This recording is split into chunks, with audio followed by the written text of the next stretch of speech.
And he particularly loved the way the veterans were getting into this game. In fact, he really smiled at me and he said, it kind of starting to feel like us again. Guys? All right, thanks, Megan. They are the defending Super Bowl champions. I like that. It was not about the X's and O's, just the attitude, the intensity.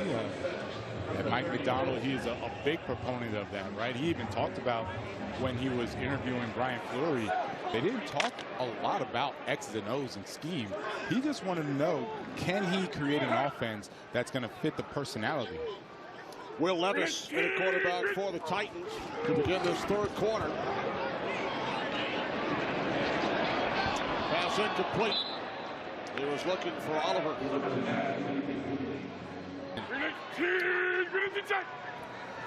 Bryce Oliver off to the Titans sideline. Third down and 7. Levis, third quarterback of the game for Tennessee. Down he goes.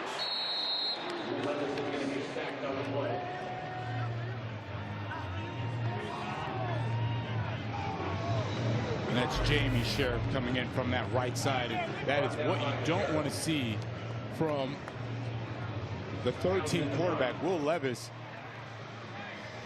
Two things we noticed immediately from Cam Ward and from Mitch Trubisky. They got the ball out quickly. If it wasn't there, you hit your check down. If not, throw the football away. Will Levis goes in. He holds onto the football too long, gives up a sack. So those are the types of plays when you're trying to figure out, all right, who's going to make the team? Do they understand the offense, etc.? You look and you say, are you performing the way that we need you to, the way that the 1s, the 2s are performing? If not, we can't keep you. Rashad Rochelle had a 52-yard punt return last week. Not so much this time.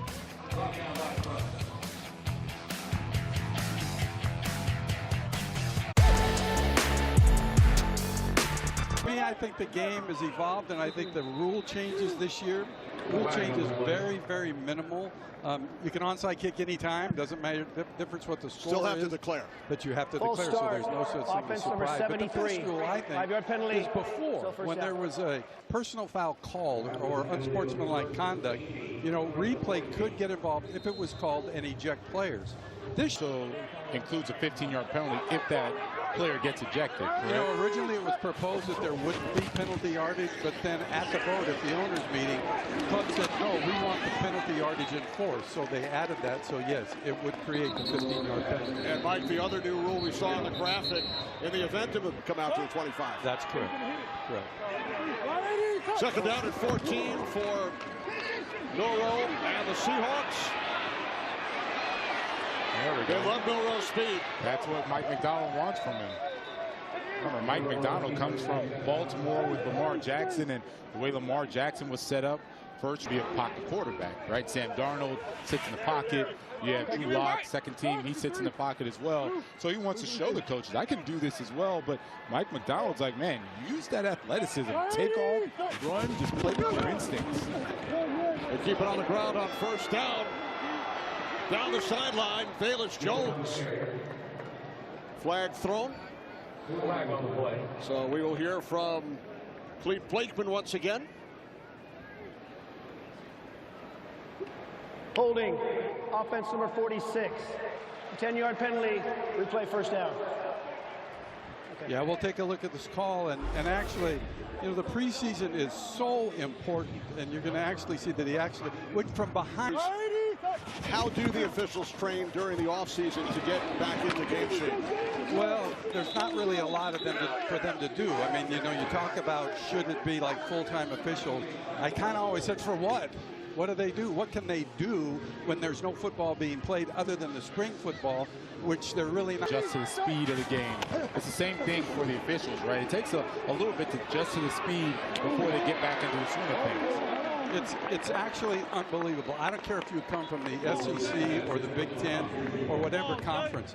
The speed is unbelievable. I mean, when I first stepped on the field, I thought I was pretty. You always bring up certain calls that might be an emphasis from the league, from the officiating department in that given season. What are they keeping an extra eye on this year? I think it's illegal use of the helmet. I mean, that's part of the things that they're talking about at the owners' meeting. You know, there were only 3 called last year. Only 3. All season. All season. But there were 62 fines that were issued. So those are for fouls that weren't called on the field. Right. Now, it's interesting, over 70% of those fines were either reduced or rescinded. But that's one thing that they're looking at. They're going to want the officials to call it more on the field, which will maybe lead to less rescinding of the fine. Gotcha. 2nd and 10 for Jalen Milroe and the Seahawks offense. Leading the Titans by 7. Pass over the middle complete. Out to midfield.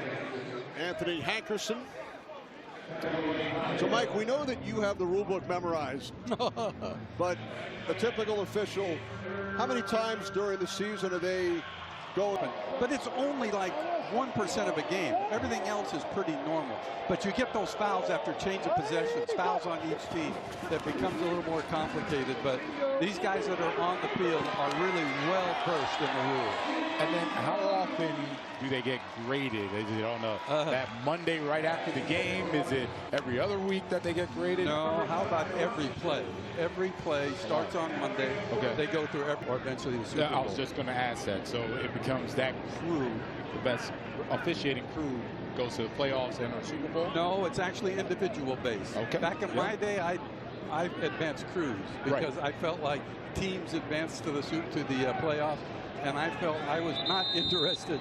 May not make it for the officials, just like players. As Dixon pumps it away, with the Seahawks leading 16-9. Mike, you're not going anywhere. I'm not. We'll continue the chat. Texas, big noon Saturday, September 5th on Fox. Will Levis handing it off to Chestnut. And you see number 79, there is a flag. Pat Coogan. So Blake Fran. Yeah, they did a great job. Well coached. You love to see what Cignetti has done with that program. On 1st and 15, following the penalty, it is Chestnut out to the 16-yard line.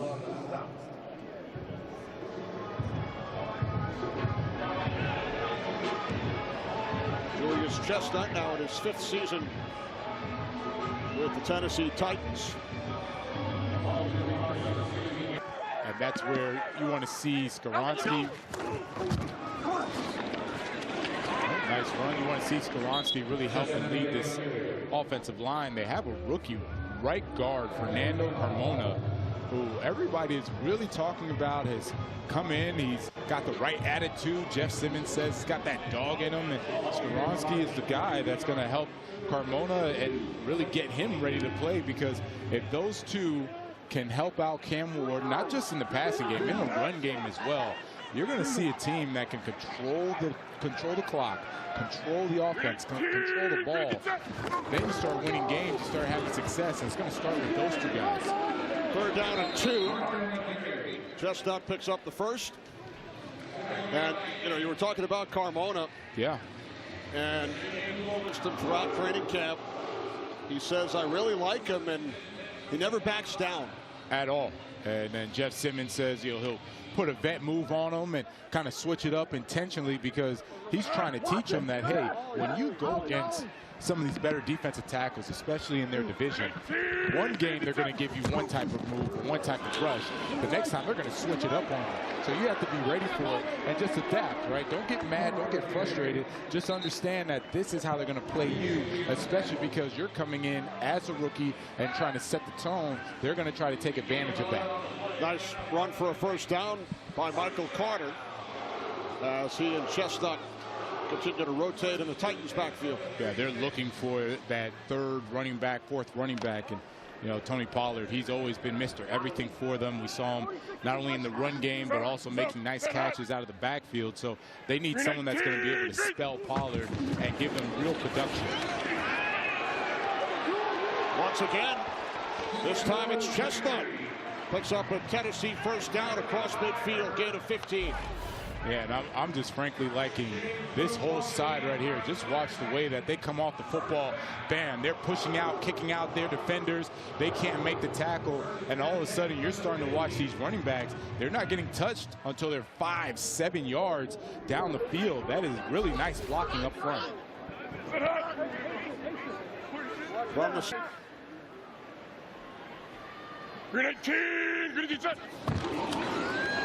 they keep it on the ground once again with Chestnut. Another first down. But a flag is thrown. 2 penalty markers. Man, I thought J.R. Singleton had Chestnut in the backfield. He swam the guard. Looked like he was going to make the play. He doesn't. And then, of course, you have the holding penalty on the other side. That's on the wideout, Mason Kinsey. There's Mason Kinsey. And as I said, there's J.R. Singleton. Oh, gets stiff arm. Nice job, Chestnut, making that guy miss. And then there was a clear hold by Kinsey on the outside. You know, I just don't try to control the narrative anymore. Right? I just go out there, I coach. I want to be with the guys and make sure that we have a good team. Another flag. And, you know, referencing his Jets days, right? Offense number 76. 10-yard penalty. We play first down. Went back to San Francisco last year as defensive coordinator for Kyle Shanahan, and then when he was hired, the dynamics can work is that you have a supportive wife, the way she's able to handle the kids while he's handling the football on the field. Nice coverage. Pass broken up by Michael Dansby, 7th-round pick by the Seahawks out of Arizona. Like Dansby, and just watch the way that he's going to cover. I'm glad that he doesn't give up on the play. He's covered and he's still watching, and frankly surprised that the ball's thrown his way. So gets a nice pass breakup. Will Levis trying to throw into that tight coverage. Prior 2 years, 2023 and 24. Levis swings it out. Joel Wilson, backup tight end. Stopped just shy of the 40. Control of his narrative, right? He doesn't try to worry about what's going on, what the media is saying, but he's going to make sure that his team sees a guy that's the same every time, win, lose, or draw. Levis fires downfield, double coverage. The pass incomplete. It's headed for Bryce Oliver. Good to see Oliver back on the field. He was shaken up earlier. Yeah, and Will Levis is lucky that this ball wasn't intercepted. I mean, he throws it into double coverage. I mean, that's phenomenal coverage. Dansby looked like he almost misjudged the ball. He could have kept going and got that interception. They're trying to look for a flag, but I don't see it. I saw good defense, both sides. They're all looking for the football, and sometimes I think the offensive guys forget that the defensive players have a right to the football as well. If you're looking back for the football, you can make a play on it just like they did there, and if you bump, you bump. It doesn't mean it's an interference. There's Rochelle, the rookie out of Indiana State, and that big return last week. Upended at teams. That's one thing Coach Sala preached us when he first got here, has been fast and violent, and you can see the shift that we take mentally each and every day when we're inside that building. When you speak about team, I know you and the receiving core, you got together in Miami. He's going to help you win games this season. What do you like the most about working with him so far? He's a great contested ball catcher. He wins the man coverage. He's very savvy. He's smart. He's good off the line versus press. So we're going to continue to build our connection. I got to put the book. I gotta put the ball, in his radius. He will get his hands on it. He's gonna catch it. Excellent. Well, listen. This is Anthony Hill. That was tremendous coverage. Anthony Hill sitting right there, middle linebacker. He goes over. Jalen Milroe just whiffs. He didn't see him. He just goes. He tried to move him with his eyes. It didn't work, and still threw the ball anyway. And that's one thing that Mike McDonald's been talking about with Jalen Milroe. Don't try and force the ball. You don't need to. You're so athletic that if you don't feel comfortable with Heisman Trophy candidate in the first half of the season, kind of fell off a little bit, but the ability is still there. Don't overthink it, Jalen Milroe. Just use your ability, use your instincts and play. Will Levis picks up a first down with his legs. Gain of 11.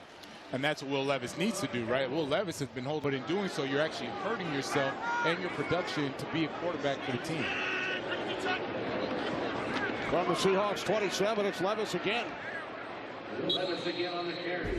Yeah, Kenny, so we take a look back at Cam, and I know Daboll's going to talk to him about that tomorrow. Toss to Deotis Johnson.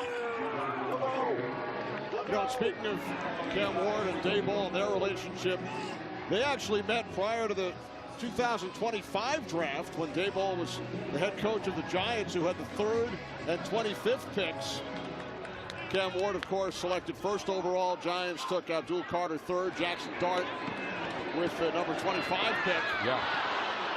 And Daboll loves Ward's competitiveness, his toughness. He said he has the right mindset to play for me. Yeah, we should talk about how extensive the due diligence was from Daboll and Cam Ward. He actually went down to University of Miami, where he wanted to watch film with Cam Ward, talk to Coach Cristobal, talk to his offensive coaches. He wanted to know not only the knowledge, but the character of Cam Ward. Loved everything about him. Didn't get him. He went number 1, and now here they are, and they both said nothing has changed. 12 men on the defense were on the field at the time of the snap. The 5-yard penalty will replay 3rd down. Well, they call them the 12s in Seattle, but those are the fans. Tried to get a 12-man. He expected a standard or way of playing, and that's what Mike McDonald wants right now. Levis brought down back at the 25 by Connor O'Toole, who had a sack earlier tonight. Yeah, take a look at Connor O'Toole. You talk about not worrying about the scheme. Just watch how he just goes and runs right through everybody, right? It doesn't matter what the play is. He blows the whole thing up, takes on the block, takes on everybody, and gets the tackle for loss. And that's what I mean by it doesn't matter the play call. Mike McDonald wants you to go hard. That is O'Toole, Connor O'Toole, doing a nice job understanding what it is to just go out there and be reckless. Titans sent out Joey Sly in the field goal unit. 3rd quarter comes to an end here in Nashville, Tennessee. NFL on Fox. Seahawks by 7.